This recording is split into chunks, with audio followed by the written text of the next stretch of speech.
Assalamualaikum warahmatullahi wabarakatuh. Sugeng Rawuh, para pembaca sekalian. Dalam kesempatan kali ini, aku bakal nyeritain sebuah kisah nyata yang dialami dua pendaki saat mendaki gunung di malam hari. Apa yang awalnya mereka kira hanya perjalanan biasa, ternyata berubah menjadi pengalaman yang tak akan mereka lupakan seumur hidup. Sebuah sosok misterius muncul dari balik kabut, membawa mereka ke dalam serangkaian kejadian yang sulit dijelaskan dengan akal sehat. Mari kita simak cerita ini bersama-sama. Angin gunung menderu pelan, menyapu dedaunan kering yang berserakan di jalur setapak. Langkah kaki terdengar berderak di antara semak-semak yang bergoyang halus tertiup angin. Malam itu, langit mendung menggantung di atas hutan pinus, menyisakan cahaya bulan yang samar-samar menembus celah pepohonan. Aku dan Samuel berjalan perlahan, langkah kami terasa berat setelah menempuh perjalanan berjam-jam. Senter tua yang kugenggam mulai redup, membuat bayangan di kanan dan kiri jalan tampak semakin panjang dan aneh. Semakin jauh kami melangkah, semakin sunyi suasana di sekitar. Hanya ada suara gemerisik daun yang tertiup angin dan bunyi gesekan ranting kering yang jatuh dari pohon. Tiba-tiba, ada sesuatu di sudut mataku. Bayangan putih melintas di antara pepohonan. Aku refleks menoleh, tapi tidak ada apa-apa di sana. Jantungku berdegup lebih cepat. Aku menoleh ke Samuel, berharap dia juga melihat sesuatu, tapi dia hanya berjalan terus dengan ekspresi tegang. Sampai akhirnya, tanpa kami sadari, langkah kami mulai melambat. Ada sesuatu yang terasa tidak biasa. Seperti ada yang mengikuti dari belakang.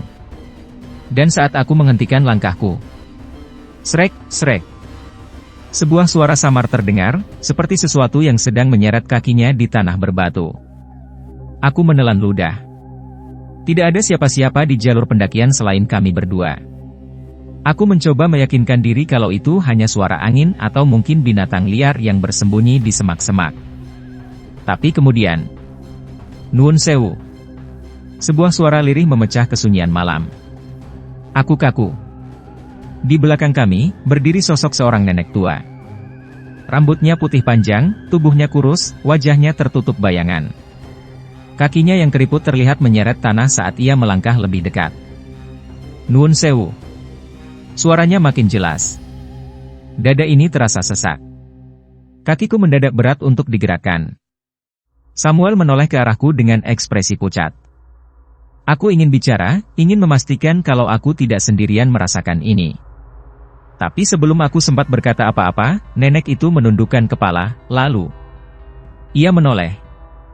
Dan untuk pertama kalinya, aku melihat wajahnya. Wajah yang membuat bulu kuduku berdiri. Namaku Ardi. Aku bukan pendaki berpengalaman, tapi sejak SMA aku selalu tertarik dengan petualangan.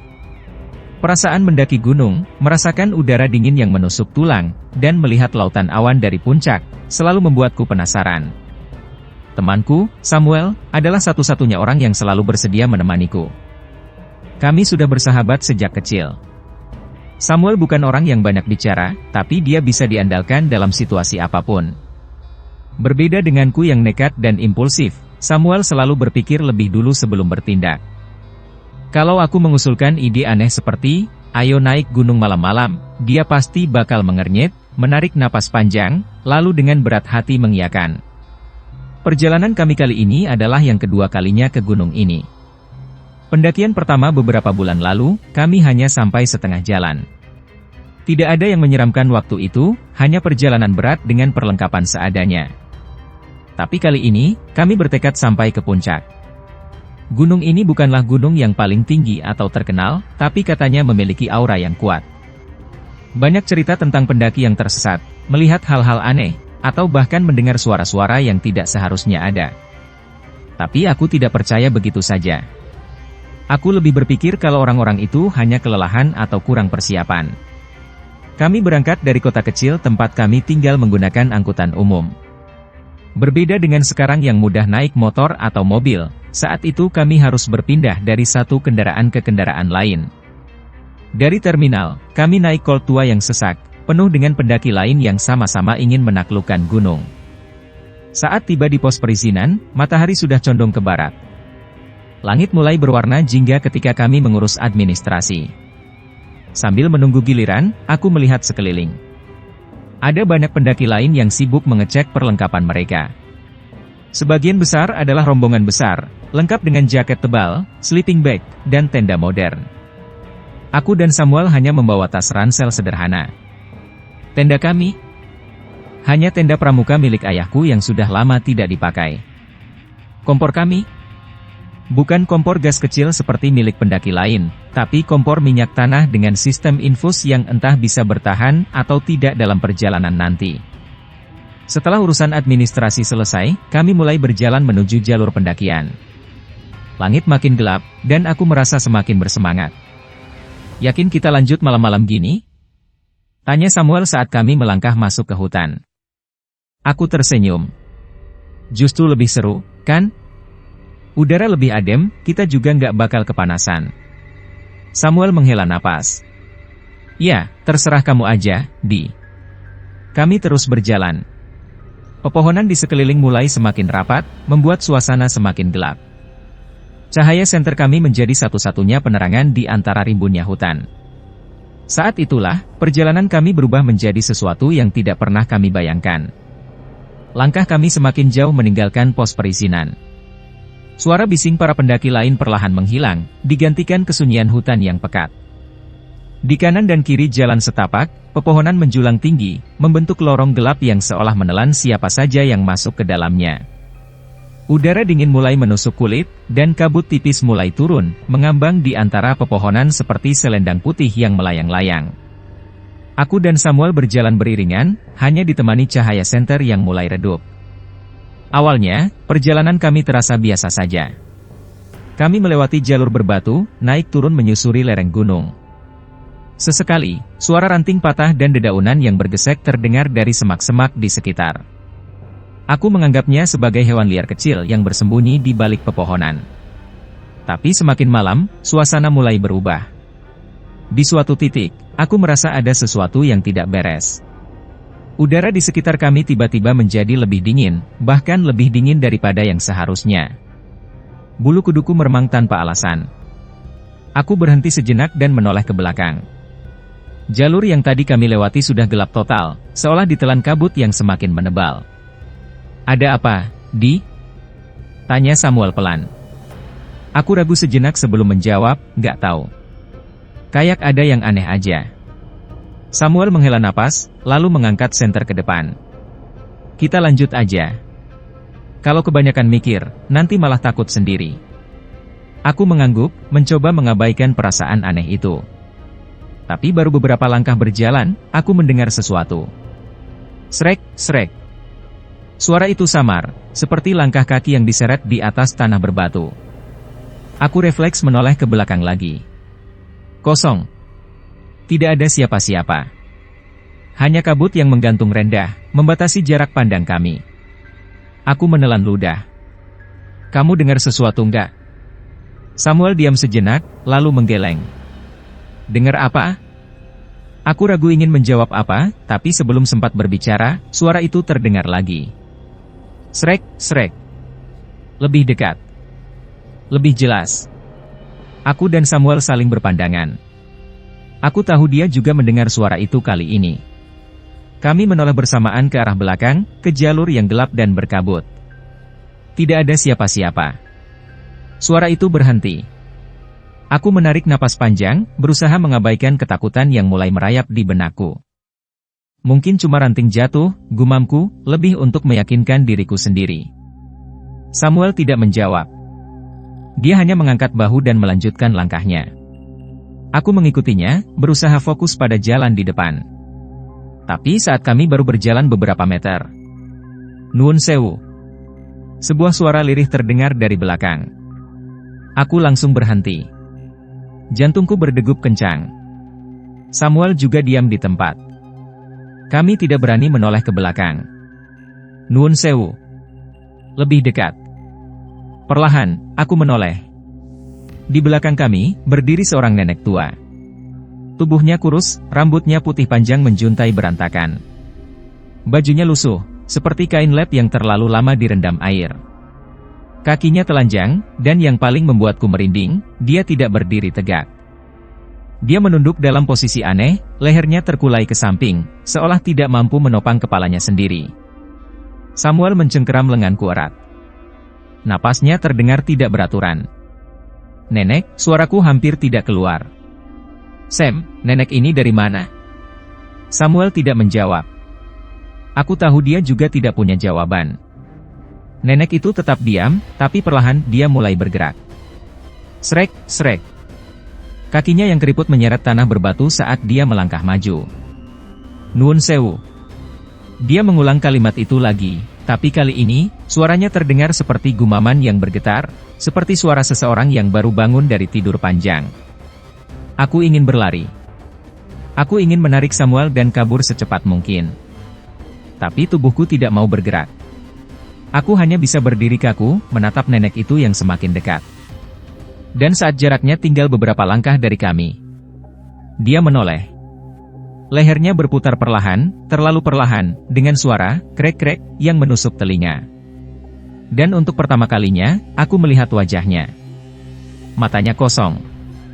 Bibirnya bergerak pelan, tapi tidak ada suara yang keluar. Aku merasa dadaku sesak. Sesuatu di dalam diriku berteriak untuk lari, tapi tubuhku tetap membeku. Kemudian, nenek itu mengulangi kalimatnya. "Nuwun sewu."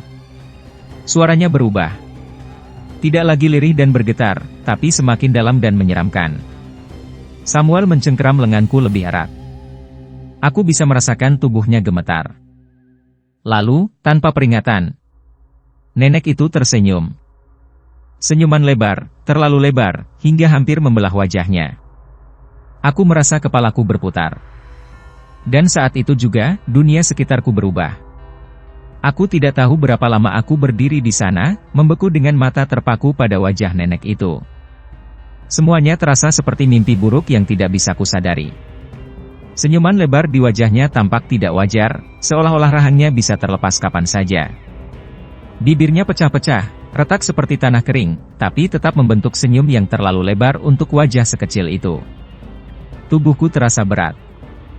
Seolah ada sesuatu yang menekan dadaku, menghalangi napasku. Aku ingin menggerakkan kakiku, tapi otot-ototku terasa seperti lumpuh. Lalu, tanpa aba-aba, nenek itu melangkah maju. Srek, srek. Kakinya tetap diseret. Perlahan, tapi pasti, mendekati kami. Aku merasakan tarikan kuat di lenganku. Samuel. Lari. Suaranya nyaris tak terdengar, tapi ada kepanikan di sana. Aku masih terpaku, tapi Samuel menarikku dengan kasar. Seketika itu juga, aku sadar. Aku harus lari. Tanpa menoleh lagi, aku dan Samuel berlari secepat mungkin. Nafasku memburu, jantungku berdegup kencang. Kaki kami menerjang jalanan berbatu tanpa peduli lagi dengan akar-akar pohon yang mencuat di sana-sini. Gelapnya malah membuat perjalanan makin sulit, tapi kami tidak peduli. Kami harus menjauh dari nenek itu. Tapi suara itu masih terdengar. Srek, srek. Dia masih mengikuti kami. Aku tidak berani menoleh ke belakang, tapi aku bisa merasakannya. Perasaan dia ada di sana, mengejar kami. Sam, dia masih ngikutin. Tanyaku sambil tetap berlari. Tutup mulutmu. Jangan noleh. Jawab Samuel dengan suara gemetar. Aku mengangguk, meski dia tidak bisa melihat. Yang penting sekarang adalah terus berlari. Aku tidak tahu sudah berapa lama kami berlari, tapi dadaku mulai terasa panas, napasku berat, dan kakiku seperti kehilangan tenaga. Tapi aku tidak berani berhenti. Hingga tiba-tiba, Samuel berhenti mendadak. Aku hampir menabraknya. Dengan napas tersengal, aku menatap wajahnya yang pucat. Ada apa? Tanyaku. Samuel tidak menjawab. Dia hanya mengangkat tangannya, menunjuk sesuatu di depan kami. Aku mengikuti arah jarinya, dan darahku langsung membeku. Di depan kami, berdiri sebuah pohon besar dengan akar yang menjalar kemana-mana. Tidak ada yang aneh dengan pohon itu. Tapi yang membuat bulu kuduku berdiri adalah sesuatu yang ada di bawahnya. Tenda kami. Kami kembali ke tempat kami memulai. Aku menggeleng, tidak percaya. Gak mungkin. Kita tadi lari jauh. Samuel tidak menjawab. Aku tahu dia juga tidak punya jawaban. Tapi sebelum aku bisa berpikir lebih jauh, suara di belakang kami kembali terdengar. Srek, srek. Dia masih di sana. Aku bisa merasakan hawa dingin yang menjalar di punggungku. Samuel menarik tanganku lagi. Jangan diam aja. Kita harus jalan terus. Aku mengangguk cepat, dan kami kembali berlari. Tapi semakin kami berlari, semakin aneh jalannya. Kami melewati batu besar yang sama 2 kali. Kemudian kami melewati batang pohon tumbang yang sudah kami injak sebelumnya. Aku menoleh ke Samuel. Sam, kita muter-muter. Samuel menggeleng cepat. Gak mungkin. Kita lari lurus. Aku ingin percaya. Tapi aku tahu ini bukan kebetulan. Lalu, untuk pertama kalinya sejak berlari, aku menoleh ke belakang. Dan aku berharap aku tidak melakukannya. Karena di sana, hanya beberapa meter dari kami, nenek itu masih berdiri. Diam. Tanpa ekspresi. Hanya senyuman itu yang masih ada. Tapi kali ini, dia tidak sendiri. Di baliknya, samar-samar di antara kabut, aku melihat siluet lain. Banyak. Puluhan. Sosok-sosok berdiri di antara pepohonan, diam seperti patung.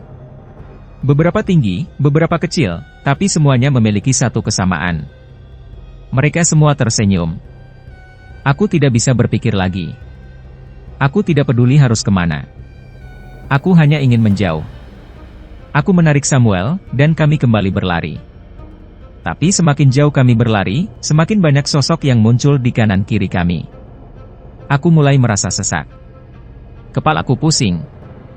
Sampai akhirnya, di depan kami, muncul sesuatu yang tidak seharusnya ada. Sebuah rumah kayu tua. Di tengah hutan. Dengan pintu yang terbuka lebar. Dan seseorang berdiri di ambang pintu. Seseorang yang sudah tidak asing lagi. Nenek itu. Sambil tersenyum. Menunggu kami. Aku ingin berhenti, tapi kakiku terus berlari. Nafasku terengah, dadaku terasa panas seperti terbakar. Samuel juga tampak sama paniknya. Matanya melebar, napasnya berat, tapi kami tahu satu hal, kami tidak bisa berhenti. Namun, di depan kami, nenek itu masih berdiri di ambang pintu rumah kayu tua itu, tersenyum. Aku tidak tahu harus berbuat apa. Berhenti bukan pilihan, tapi terus berlari juga membuat kami makin terjebak. Aku menoleh ke kanan dan kiri, berharap ada jalan lain. Tapi yang kulihat hanya pepohonan yang menjulang gelap, dan di antara pepohonan itu, mereka masih berdiri. Sosok-sosok yang tadi hanya samar kini semakin jelas. Tubuh mereka kaku, wajah mereka pucat, dan mereka semua tersenyum. Aku tidak bisa lagi berpikir jernih. Semua yang terjadi di sekitarku terasa seperti mimpi buruk yang terlalu nyata. Samuel tiba-tiba menarik lenganku dengan keras. Belok kiri. Teriaknya. Tanpa berpikir, aku mengikuti arah tarikan tangannya. Kami melesat ke kiri, keluar dari jalur setapak, masuk lebih dalam ke hutan yang lebih gelap. Cabang-cabang pohon mencakar wajahku, akar-akar besar hampir membuatku tersandung, tapi aku tidak peduli. Yang penting, menjauh dari nenek itu, dari rumah itu, dari semua yang ada di sana. Namun, harapanku pupus dalam hitungan detik. Tiba-tiba, langkahku terhenti. Tidak karena aku ingin berhenti, tapi karena aku tidak bisa bergerak. Samuel juga. Kami berdiri kaku. Kakiku terasa berat seolah ditanam ke dalam tanah. Aku mencoba mengangkatnya, tapi tubuhku sama sekali tidak bisa digerakkan. Aku menoleh ke Samuel, tapi dia juga hanya bisa menoleh dengan mata ketakutan. Sam, kenapa kita nggak bisa gerak? Suaraku gemetar. Samuel tidak menjawab. Lalu, suara itu datang lagi. Nuwun sewu. Suaranya lebih dekat. Aku berusaha menoleh, dan darahku langsung membeku. Nenek itu. Dia ada di belakangku. Aku tidak tahu bagaimana dia bisa ada di sini begitu cepat. Aku baru saja melihatnya di ambang pintu rumah itu. Tapi kini, dia berdiri tepat di belakangku. Aku bisa merasakan napasnya di tengkuku. Dingin. Bau seperti tanah basah yang membusuk. Aku ingin berteriak, tapi suaraku tercekat. Lalu, nenek itu mulai bergerak. Tangannya yang keriput dan kurus merayap ke pundakku. Jari-jarinya yang panjang menyentuh kulitku, mencengkeram dengan cengkeraman yang begitu dingin hingga aku merasa seperti ditarik ke dalam es. Aku ingin menepis tangannya. Aku ingin berlari. Tapi aku tidak bisa. Aku hanya bisa berdiri di sana, dan merasakan jari-jari dinginnya menelusuri leherku. Samuel di sebelahku mulai menggumamkan sesuatu. Suaranya lirih, seperti mencoba membaca doa. Tapi nenek itu tertawa pelan. Nuwun sewu. Dia berbisik tepat di telingaku. Aku bisa merasakan seluruh tubuhku menggigil. Tapi saat aku mengira semuanya akan berakhir, sesuatu terjadi. Sebuah suara lain tiba-tiba menggema dari dalam hutan. Bukan suara manusia. Bukan suara binatang. Tapi suara gamelan. Bunyinya pelan di awal, lalu semakin keras. Semakin jelas.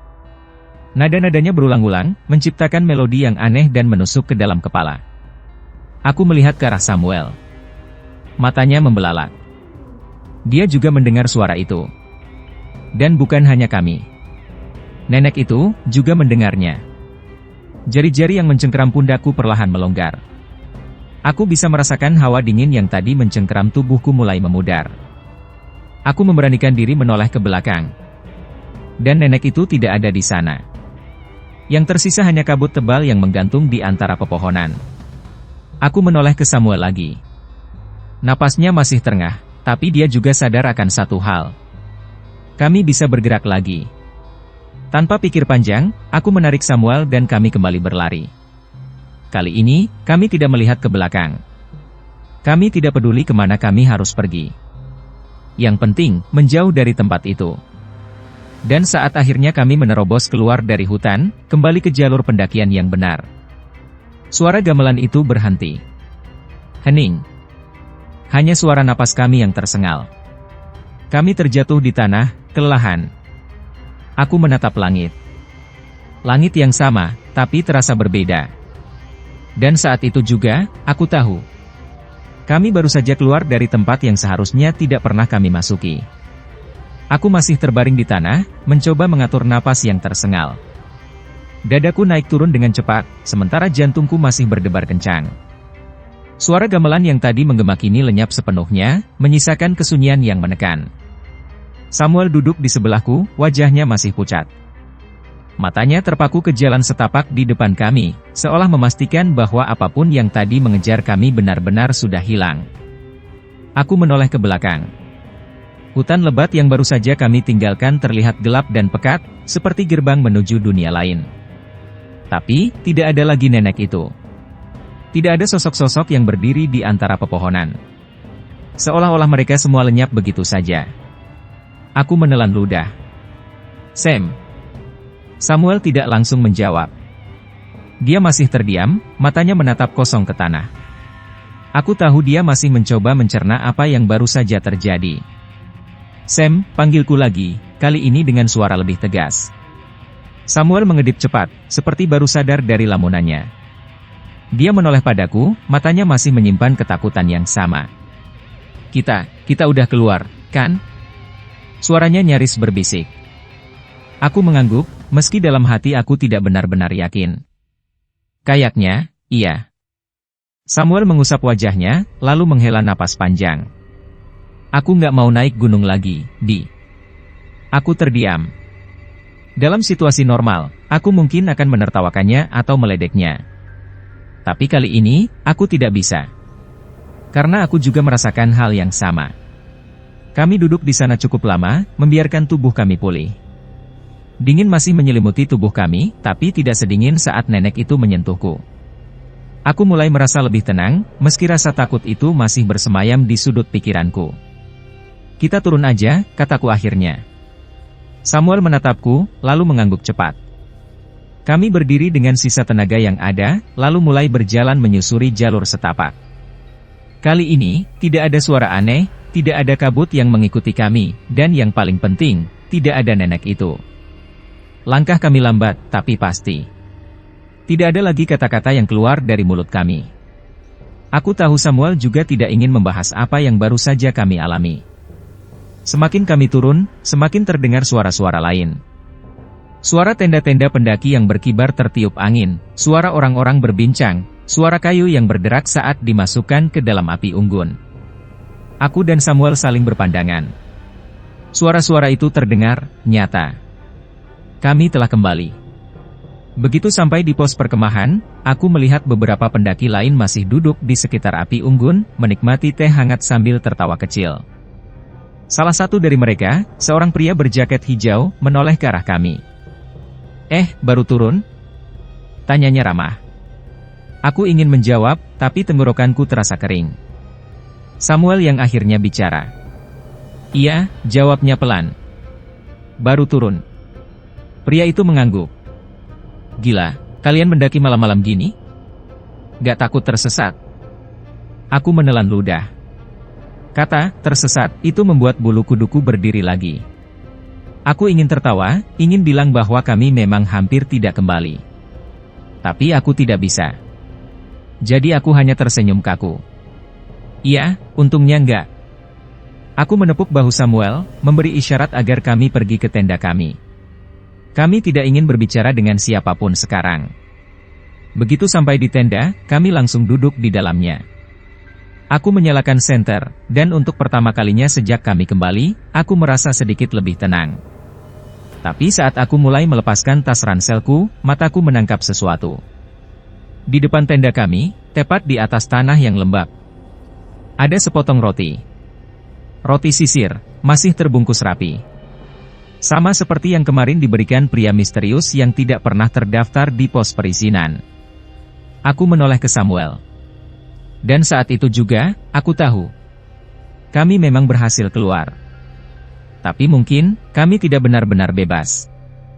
Aku menatap roti sisir itu lama, terlalu lama hingga suara Samuel memecah lamunanku. Suaranya lirih, seolah takut sesuatu akan mendengar. Aku menoleh, dan dia juga sedang menatap roti itu dengan ekspresi yang sama denganku, takut dan bingung. Apa kita benar-benar udah keluar dari sana? Bisiknya. Aku ingin menjawab iya, ingin meyakinkan kami berdua bahwa semuanya sudah berakhir. Tapi aku tidak bisa. Karena aku tidak tahu jawabannya. Aku meraih roti itu dengan tangan gemetar, membolak-baliknya untuk memastikan bahwa ini hanyalah roti biasa. Bungkusnya masih rapi, tidak ada yang aneh. Tapi hatiku menolak untuk percaya. Tanpa pikir panjang, aku melempar roti itu keluar dari tenda. Aku tidak peduli kalau ada yang melihat atau bertanya. Aku hanya ingin menjauhkannya. Samuel menelan ludah. Besok pagi kita langsung pulang. Aku mengangguk cepat. Kami mencoba tidur malam itu, tapi tidak ada yang benar-benar tertidur. Setiap suara ranting jatuh, setiap hembusan angin, semuanya terasa seperti sebuah tanda bahwa sesuatu masih mengawasi kami. Pagi harinya, kami turun gunung lebih awal dari yang lain. Langkah kami cepat, tidak berbicara banyak, hanya ingin segera keluar dari area itu. Begitu tiba di pos perizinan, aku menyerahkan kartu identitasku untuk mengambil kembali dataku yang mereka simpan. Petugas di sana menatap kami sebentar. Kalian berdua aja, ya? Tanyanya sambil mencatat sesuatu. Iya, Pak, jawabku pelan. Petugas itu mengangguk, lalu menatap kami lebih lama. Gak ada yang lain. Aku dan Samuel saling berpandangan. Maksudnya, Pak? Tanyaku akhirnya. Petugas itu menghela napas. Semalam ada laporan dari beberapa pendaki yang bilang mereka lihat kalian jalan bertiga. Mereka pikir kalian bareng sama seseorang. Jantungku seketika berdegup lebih cepat. Siapa yang mereka lihat? Tanyaku dengan suara nyaris berbisik. Petugas itu mengangkat bahu. Katanya ada seorang pria pakai jaket hitam yang jalan di belakang kalian. Aku tidak bisa berkata apa-apa. Samuel juga terlihat semakin pucat. Kami mengambil kartu identitas kami dengan tangan gemetar, lalu buru-buru meninggalkan pos itu. Tidak menoleh ke belakang. Saat akhirnya kami tiba di terminal dan duduk di dalam bus yang akan membawa kami pulang, barulah aku merasa bisa bernapas lega. Aku menoleh keluar jendela, melihat gunung itu yang semakin lama semakin mengecil seiring bus melaju. Samuel menyenderkan kepalanya ke kursi, matanya setengah terpejam. Panggilnya lirih. Aku menoleh. Apa? Samuel tidak langsung menjawab. Dia hanya diam sejenak, lalu berbisik pelan, "Sebenarnya, waktu kita turun semalam, aku dengar sesuatu." Aku menegang. "Apa?" Samuel menelan ludah. Suara gamelan masih terdengar samar. Aku merasakan bulu kuduku berdiri. Aku ingin menepis perkataan Samuel, ingin menganggapnya hanya perasaan paranoid kami. Tapi jauh di dalam hati, aku tahu. Kami mungkin sudah turun dari gunung itu. Tapi bagian dari gunung itu, mungkin masih mengikuti kami. Demikianlah cerita ini berakhir, tapi apakah benar-benar selesai? Kadang, ada hal-hal yang lebih baik tidak kita cari tahu. Jika kalian mendaki gunung, ingatlah satu hal, jangan asal mengikuti suara atau bayangan yang muncul di antara kabut. Terima kasih sudah menyimak cerita ini. Tetap waspada, tetap rendah hati, dan jangan lupakan etika di alam bebas. Wassalamualaikum warahmatullahi wabarakatuh.